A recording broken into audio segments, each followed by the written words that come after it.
So the two books that I chose were A Tale of Two Cities and Midwinter Blood. I know you've already read A Tale of Two Cities, so I'm just gonna give a quick idea of Midwinter Blood. So these two cycles represent the different opinions of the authors, the respective opinions of the authors on the idea of reformation, and the thesis being reformation cannot take place without sacrifice. So Marcus Sedgwick's belief is that sacrifice leads to death, which leads to reformation. This cycle actually represents a metaphor which comes as a result of the plot in Midwinter Blood. The idea was that the main character would die because of a sacrifice. He made a sacrifice, the person dies, and then is reborn different. The reformation came in terms of the gender, the class, the age, the job the person had. But the point is that the physical changes represented or are a metaphor of a reformation. So in each of the 7 lifetimes that the main character lives, he's reformed each time and improves. On the other hand, Charles Dickens' cycle that I came up with was that reformation comes as a result of a realization, which then leads to a sacrifice. The prime example of this cycle of Charles Dickens' opinion is Sidney Carton. Sidney Carton starts off to the readers as a drunken drudge, someone who had a lot of potential but never lived up to it. He then goes through the phase of realization, where he realizes that he will never be with the woman he loves if he's unwilling to change. The next part of his realization was when a person married the woman he loved, and then he decided to become friends with the person despite the fact that he very much disliked that person. Then when the husband to the person Carton loved ends up in jail, he takes the husband's place and and that's where he sacrifices himself and takes the place. So that's what the cycles represent. The next important thing is the colors. So on the entire Tales of Two Cities side, everything is gray. The arrows are gray, the letters are gray. The gray represents sort of a dull, confusing feeling. Realization is a confusing period for a person, and that's why the gray is sort of represented there. That realization is a slow thing that happens over time.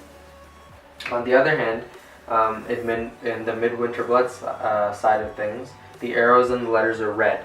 The red represents anger, and anger leads to rash actions. So the red, Marcus Sedgwick believes that a sacrifice can be made in a split-second decision, can be made in a spontaneous act or a decision. And because rash actions lead to spontaneous sort of events or actions taking place as a result of an emotional situation or just an outburst of feelings or a reaction to an event. That's why the red is there, because the reformation can happen in a split second in Marcus Sedgwick's opinion, while in Charles Dickens' opinion, it's a slow, sort of confusing realization over time. The candles on both sides represent the differing opinions on how a community is reformed. So the single candle on the Midwinter Blood side represents that a single reformation of a single person can result in the reformation of an entire community. This is represented in one of the lifetimes of the protagonist, where the protagonist is actually a female and she's lesbian. And so because that specific lifetime was in the 18th century, the community did not accept people who identified with the LGBTQ community. And so the woman that the protagonist falls in love with, she's not, basically the father says that they cannot be together. And being so distraught, the protagonist ends up committing suicide. Now, because the protagonist was a person who had a father who was very wealthy and was part of the upper class, it really shook up the community. and it made the community think about what was right and wrong, and why they were discriminating against the LGBTQ community.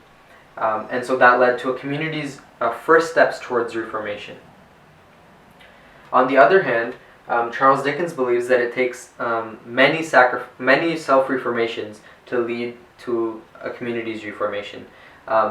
In the case of A Tale of Two Cities, the book is in the setting of the French Revolution, and the revolutionaries had to make many sacrifices in death to overthrow the aristocrats, because the aristocrats only had their own benefits in mind and did not think of the normal person, everyday common person.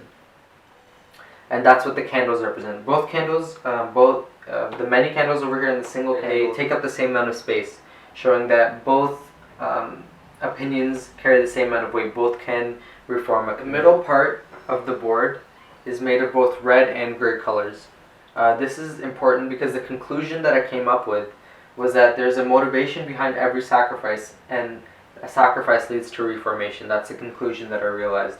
And again, it's in both colors because I realized that certain aspects of both ideologies work together to confirm my thesis that reformation cannot take place without sacrifice. For example, there may be a slow period where a person is realizing that they have to change or they have to reform, but there might be a single event which is Marcus Sedgwick's opinion, that will sort of put it overboard, make the person decide in that moment, even though he had been or she had been thinking about it for a while. A single event might put it over the top and make the person make a sacrifice, and then in turn reform himself or change himself or herself. The cutout of the letters are very rough, and that represents my essay, which I styled after the essay, after both novels, which ended up being rough and straightforward novels, and that's why the letters are cut out very roughly.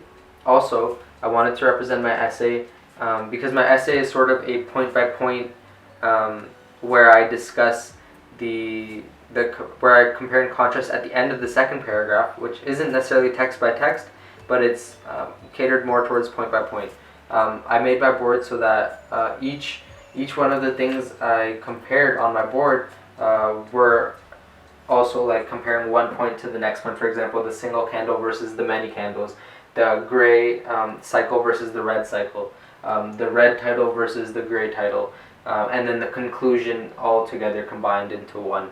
And so it's kind of like one point, the point number two, point number two, point number three, point number three type thing. So that's another way that my essay is represented throughout the board. Pretty much turned out how I expected it to be. I didn't expect it to be some beautiful piece of artwork because I'm not that type of artistic person, but something that I did take a lot of pride in was that everything I put on the board represented something and was there for a specific purpose or a collective purpose. I made sure that nothing on the board was just a random symbol that made the board look pretty, because many of the symbols and the imagery used throughout the text did not have something to do with my argument, and so I wanted to. Everything I put on the board had a purpose, had a specific purpose. Time management is something that I'm very proud of, and that I learned I'm good at throughout this whole process. I started the board early. I planned everything out beforehand. I made sure that I didn't buy anything that I didn't need, which I heard some people bought hundreds of dollars worth of stuff and didn't even use half of the stuff that they bought. So I'm definitely proud that I organized my time well and finished early. I got a good night's sleep beforehand. I didn't stay up all night doing it. That's something I'm proud of.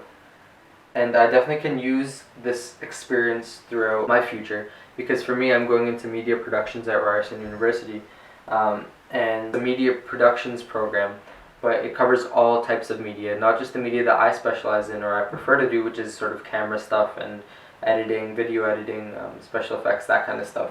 But it also has to do with this kind of stuff, which is physically making stuff, cutting stuff out. And it definitely sort of branched my ideas out towards that this is also a piece of media, which I didn't really consider or classify as a piece of media. And definitely the interview process and attracting teachers was also a great experience. Getting teachers' attention, the one teacher that I did have an interview with, Mr. Miller, was one thing he said that I did well was that I convinced him to read one of the books. The other book he had already read, but he convinced me to read the other one. And so I realized that I also have some sort of persuasive effect on people, or even though my board wasn't the most appealing, everything that I did put on the board meant something, and I guess Mr. Miller appreciated that, which I'm really proud of as well.